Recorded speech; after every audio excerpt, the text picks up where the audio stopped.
Kasus dugaan ijazah palsu mantan Presiden Joko Widodo diperkirakan bakal menyeret banyak tersangka.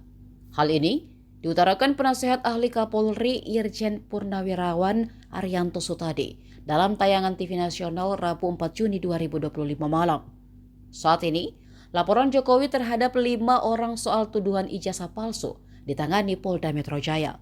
Kelima nama tersebut adalah Roy Suryo, Resmond Sianipar, Tifauzia Tiasuma atau Dr. Tifa, Egy Sujana, dan Kurnia Tri Royani. Arianto mengungkap dalam kasus ini bisa saja polisi menetapkan banyak tersangka, sebab jejak digital soal penghasutan dan pencemaran nama baik tidak bisa dihapus. Penyidik saat ini dalam pengamatan Arianto sedang mengumpulkan bukti sebanyak-banyaknya dan selengkap-lengkapnya untuk membuktikan apakah ijazah mantan presiden itu asli atau palsu. Meski polisi sudah melakukan pemeriksaan terhadap 29 saksi dan belum memutuskan adanya tersangka. Sementara Polda Metro Jaya akan menjadikan hasil penyelidikan terhadap keaslian ijazah Jokowi yang ditangani Barreskrim Polri sebagai bahan analisis.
Download Tribun X sekarang, menghadirkan lokal menjadi Indonesia.